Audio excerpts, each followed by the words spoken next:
What really is amazing to me, and I sound like Pastor Dow right there. What really is amazing to me is people in their stupidity and their ignorance. I don't know if it's ignorance or stupidity, right? But I've been posting videos on YouTube since 2006, and my newest channel is more recently. I mean, it's probably 2012 or 13, but it's because YouTube had shut my original channel down because we were putting out so much truth. We were talking about things from New World Order to the Jesuit order to the Spanish Inquisition to the mark of the beast. I mean, all kinds of topics we talked about on the channel, and somebody got upset and reported me to YouTube, and they shut my channel down. But what I want to say is, what really is amazing to me is how that people who don't know who you are will come on your channel and try to tell you what you don't know. For example, somebody commented on one of my videos just this week and said, "Brother, you need to do more research. You need to read the book of Enoch, or you need to read the Apocrypha." And little do they know, right? I was one of the first ones to push the pseudepigrapha books on YouTube. King James 16 and 11, right? I was one of the first ones back in 2006 when I first put my first channel up, and I started pushing those books because in our circle, the circle that I studied with during those days, man, on Shabbat, man, we would break out the pseudepigrapha books, volumes 1 and 2, the book of Jasher, the book of Jubilees, the lost books of Eden. I mean, we had the whole table flooded with books on the Shabbat. That's how we taught. We rolled like that. We read from Apocalypse of Eliyahu and the Testament of Abraham and Adam and the 12 tribes, the 12 sons of Yaakov, Israel. We was in the books, man. So it amazes me when somebody comes, a new person who's been newly introduced to our channel, and they want to come and try to tell me that I need to do some further research. There's not too much that is out there on the internet that I haven't already heard about, we haven't been in contact with, we haven't debated or debunked or blew out the water. I mean, you talk about Egyptology, Nubianology, Scientology, herbology, numerology. There's a whole lot of stuff we dealt with back then that I just kind of don't even think about it no more, because we didn't debunked them so much. Egyptology, we done busted them over the head so many times with that Egyptology stuff. But like I said, it's amazing to me that people that don't know you assume that they know you and want to try to tell you what you don't know, and they don't know. They don't even know what they don't know. I got that from was that Greenleaf, where he said the sad thing is that you don't know what you don't know. And that's the truth. A lot of people don't know what they don't know. And every so often I run across a sister who thinks that I don't believe that women should teach or speak,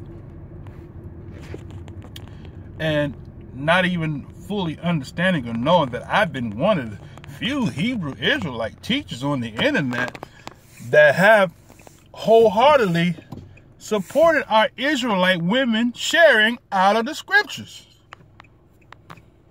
But every now and then I'll have a sister who will come, who don't know who I am, who will come on the channel, and then they will think that they will lump me in the category with those other Israelites on the corners that beats women over the head and tell women to shut up and be quiet. So every now and then when somebody come at me like that, I'll snap and I'll throw that at them. and then they'll get upset. But only do that just to get with them because they trying to get with me. Okay, and that's one of the reasons why it's frustrating when you got a channel and you're sharing out of your own heart, free will, right? There were days when I uploaded a lot of videos, and I know people, some of the teachers on YouTube, and downloaded my whole library. I had probably about 400 or 500 videos up on my one channel that I lost due to my hard drive crashing. But be that as it may, I'm not saying all of this in a braggadocious way to say that I'm the only one that y'all uses and that he doesn't use anybody else. What I am saying is that, you know, let's not jump to conclusions, brothers and sisters, when we come in contact with somebody's video and we think that they're a new kid on the block, a new breed. You see all this gray hair here, right? All this, majority of this gray came from dealing with Israelites. When I first started, and anybody that has followed me, that has seen my videos, you know, when I first came on YouTube, let me unleash myself here. I'm jammed up here. But you know that when I first came on YouTube, I didn't have none of this gray hair. It wasn't until I started dealing with stiff-necked Hebrews that my beard just kind of filled up with gray. And this been like, my beard's been like this, gray like this, for the past 5 years. But it's like all of a sudden, you know, I just went to drive in the truck and came home and had a whole head full of gray hair, right? And gray's a wonderful thing. I'm not speaking down or bad about it, but what I'm saying is that I'm saying a lot of the stress that I dealt with came from Israelites in this walk. And some of the most critical people that I have dealt with have been Israelites, Hebrew Israelites, especially new ones that just woke up yesterday, and now all of a sudden they have been called to correct everybody. The teachers that's been on YouTube for a long time, as well as some new teachers, they feel like that is their duty to rebuke everybody, correct everybody, and show everybody how wrong they are and how wrong their doctrine is. And we got the truth.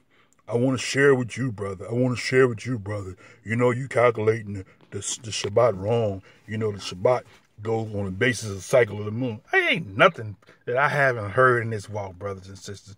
So when people come to my YouTube channel and saying, it's very few times when somebody say something to me, right, and I never heard of it before. And that's a rarity. Most of the time when people come to me with something, I already heard it before. Right? I've been around a long time. And I've been studying in this walk since back in the 90s. In the early 90s, and I'm talking about 1990 exactly, right, when the Most High dealt with me from the Hebrew perspective, when I was steeped in Christianity, a pastor and an ordained elder that taught grace, that we're under the New Testament and the Old Testament is done away with. I taught all that stuff. It's nothing new to me, brothers and sisters. Okay? And some people say, well, you know, you should be patient and have patience with people who have been in this walk a minute. But like I said, the people that's been in this walk a minute are the ones that's trying to rebuke other people that's been in this walk for a long time. I'm trying to tell you, brother, what you teach, and we've been there, done that, have moved on, got the t-shirt, got a button, got a pin, you know, got a banner and the whole 9 yards, right? Been there, done that, and moved on. And you just getting there, and you feel like that now everybody else is wrong but you because you just walked into this walk, right? I think that a lot of people who are going to be teachers, right, need to wait on their calling, right?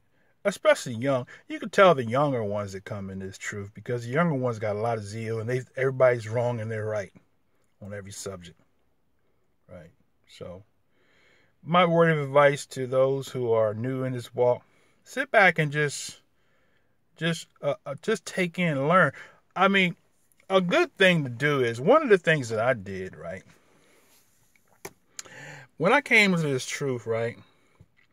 I came in contact with so many different variations of the Hebraic thought process when it comes to spirituality, what Hebrews believe in. I mean, you got Hebrews that came out of Islam. They got their movement and their thought processes that they incorporated in their Hebraic way of living that have some resemblance or have some of the traits of Islam, right? Then you have those of us who came into the Hebraic covenant from Christianity, and we have a lot of the Christian traits in that we've brought into our way of being and our style of being Hebrews. You got some that were not in any type of religious affiliation at all, and they've come in ready to reject any and everything that has any religious resemblance, right? So you got Israelites that have come into this walk from all different types of angles. And what I was saying was when I went into, when I came into this walk, I traveled the country and went to different Hebrew camps and found out that there's so many different movements of the Hebraic. Some came from one channel, and I'm putting together a video where I'm going to share some of the stuff that I've talked to people, I've interviewed some people, and which is just kind of like just touching the surface. I really haven't gotten really in real great detail and going and interviewed, but I've interviewed some of my interviews I lost when my hard drive crashed. I've been interviewing people for the past 10, 15 years.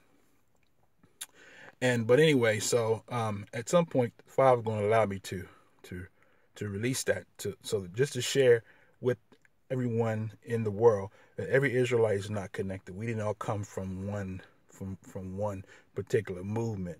The Most High was dealing with Israel, waking Israel up in different facets, in different ways, in different angles. Many who were, like I said, in Christianity, the Most High was dealing with them in their studies and revealing things to them, letting them know you're an Israelite, letting them know about the covenant, things of that nature. Since I was a kid, the Most High dealt with me about about keeping the Shabbat, the seventh day, and the dietary law and eating according to the Most High's instruction, right? So as you come into this walk, you're going to run into a whole lot of different, you're going to run into a whole lot of different Hebrew thought processes and beliefs because we came in this way from so many different angles. So you're not going to find one group of people who's going to walk in this walk exactly 100% the same way until we are gathered back into our land of nativity.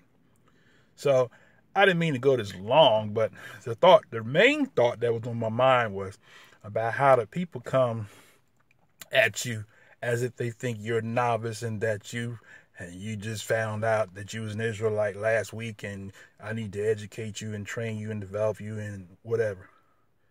You know, I've been around, I'm not going to go off into naming, but I've been around some of the strongest Hebrew teachers in the Israelite circle. And we bump heads. Sometimes some of us bump heads, some of us fall out, and we get back together. Sometimes some of us have never got back together. But because there's a lot of strong heads, a lot of headstrong teachers in Israel in all the different facets of the Israelite community. My prayer is that we swallow our pride and humble ourselves and come to admit, this is why I always let people know I'm not 100% accurate all the time. Okay? I share what I know. We know in part, we prophesy in part. But as the Most High brings another level of the understanding, as iron sharpens iron, we're governed to make the change. And so therefore, when you hear one person, everybody's looking to that one person as being the know-all, tell-all, then you have woefully been misinformed, because we are all growing from each other. We learn from each other as we listen to other people, as we compare scripture to scripture, right? As we hear something what somebody says that we might totally disagree with, but in something that they said that we disagree with, we might hear something that's like, wow, that was hot. That was deep. I might have totally disagreed with the other part that you shared, but this one little piece that you dropped in there, I was like, wow. And a brother, friend of mine, always says that sometimes we be sitting around sharing at the table, sharing from the scriptures. Josiah Israel, he'll look at me and say, brother, do you know what you just said?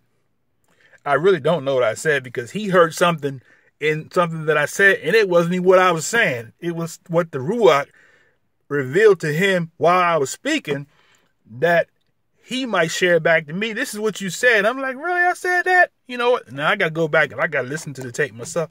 Yeah, you're right. I did say that. I don't know where that came from. That was the Ruach speaking, bringing some deeper understanding to something that we were sharing. So anyway, I've gone long enough on this particular dissertation. So prayerfully you hear my heart and you'll understand where I'm coming from. And I'm looking forward to the day where I'll get a chance to meet some of you Israelites. You know, my enemies as well as my friends. I've had many enemies. People just don't like my personality. You know, for whatever the case might be. Some don't like the way I look, right? Some don't like the way I'm sarcastic. I can be very sarcastic. That's my personality. And I'm sorry that I offend some people by being sarcastic, but that's just my personality. I've been like that my whole life. That's been my problem. But the Most High loves me just the same, and prayerfully you will too. Okay? So with that said, I'm going to close out this sharing, and I'm going to say, may the blessings of the Most High Yah be with you and your family. Shalom, shalom, shalom.